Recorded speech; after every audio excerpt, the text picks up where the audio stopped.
All right. Welcome, you guys, to our web version of our nutrition chat. So, we're going to start with what is a post diet world and how do we navigate through that? Well, you may be thinking that a post diet is whatever your life looks like after you're done dieting. And that's actually not what we're referring to here. A post diet world is actually a world in which you move fluidly and freely between um, these three components: your foundation, your goals, and finally, your freedom. So, the idea is that in a post diet world, the foundation of the foods that you eat doesn't change, even if you're on a diet. So, you're not whiplashing back and forth between what you eat when you have a goal in mind, or in other words, when you might, you know, impose a quote unquote diet and when you don't have those goals in place. So, we're going to talk about these three components: foundation, goals, and freedom, and how that fits into your post diet world.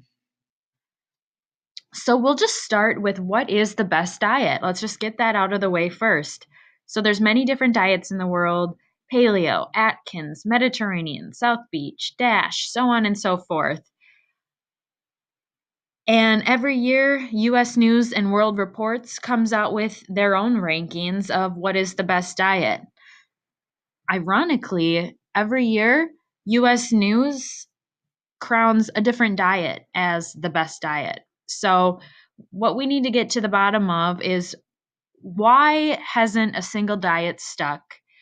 And maybe we need to radically rethink what is a diet in the first place, so that we can get to something, reach something more sustainable in the long term. So, if there's anything to take away from this, it's this: the best diet is the one that you follow consistently. So, paleo is not superior to if it fits your macros, and an RP template is not superior to even, a plant-based diet.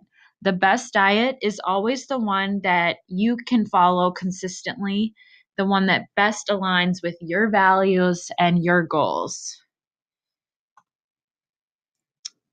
And if we're talking about diets, we might as well also talk about their effectiveness, or how are they successful? If we're going to get right down to it, a diet is going to work for weight loss if that diet allows you to lose weight. And how this happens is by creating a caloric deficit. So these marketing gurus will always come up with different reasons for why their diet works better than all the other diets. With ketogenic, it's if you eat almost no carbs and stick to protein and fats. If you are doing intermittent fasting, it works because you're restricting your eating period to only a few hours every day. All of those reasons aren't why those diets work. Those diets work because they create a caloric deficit. Now, if these diets work because they create a caloric deficit, then maybe we need to dig a little bit deeper into that piece. So, if it is just about the calories, then why can't we just eat whatever we want and then just not eat an excess in calories? So, you could eat donuts and frappuccinos and peanut butter and breakfast sandwiches and pizza and Sour Patch Kids. And as long as you don't, go over on your calories, can't you just eat that way forever and continue to lose weight? Well, this is where we get into some trouble with dieting. Most of these diets aren't sustainable because maintaining this caloric deficit isn't sustainable forever. And if we're to think about these types of foods, they're all super normally stimulating, calorie dense foods that are lacking in a lot of nutrients. Now, the best analogy I can think of is a tray of Oreos compared to a plate of steak. Now, if you're to eat that first bite of the steak, it's going to be delicious, right? You're going to get the texture and the crunch and the fat mixed with the saltiness, and it's going to be awesome, right? The second bite is probably going to be awesome as well. All the way down third, fourth, fifth. Once we start to get into, the 20th bite though, that cut of steak probably isn't as delicious as the first bite. The reason for that is both psychological and chemical. So, as we're eating, our brain is actually sending signals that we're full. But the only way our brain receives those signals is if the food that we're eating has nutrients. So the nutrients are really the messengers here. So in foods that are absent those nutrients, like a tray of Oreos, that first Oreo is going to be just as delicious as the 20th Oreo.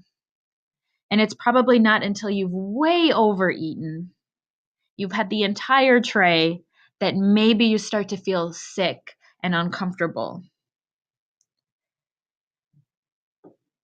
So, to answer this question, no, we really can't just eat whatever we want, because if we were to go down that route, we would never be receiving the nutrients that we need in order to function, but we also wouldn't be receiving the nutrients we need in order for our brain to tell us that we are well nourished and it's okay to stop eating now.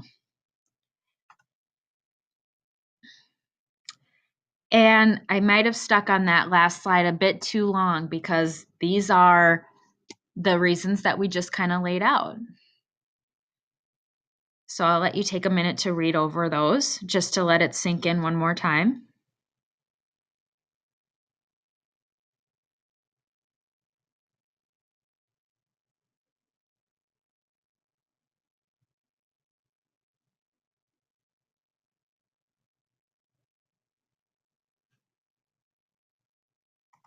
Okay. Now, let's explore this a little bit deeper. Let's examine a calorie restricted and nutrient poor diet. So, this fictional person might wake up on a Friday a little bit groggy. Maybe they press snoozed on their alarm and they're running late. So, they skip breakfast and rush out the door. They might stop at Caribou Coffee on the way to work and grab a skim mocha with no whip. And maybe by the time they get to the office, they realize they're a little bit hungry. So they grab a fruit at the bottom, yogurt, and a handful of almonds, which might be enough to actually keep them working through their lunch break where they decide they're too busy to have lunch.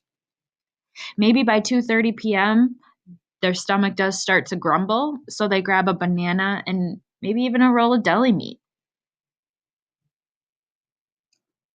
Suppose this person gets home and they decide that even though it's a Friday and they'd love nothing more than to go out, they decide they've got big plans tomorrow. So they're just going to stay in tonight and have a home cooked meal of salmon, brown rice, and broccoli. And they're feeling pretty good about that decision. And maybe by around 9 p.m., they grab a glass of wine and some whole wheat crackers just to cap off the night. So you'll notice we ended that day with about 1,500 calories. And, if this is an average person, maybe they're getting around 2,000 calories. That might even be under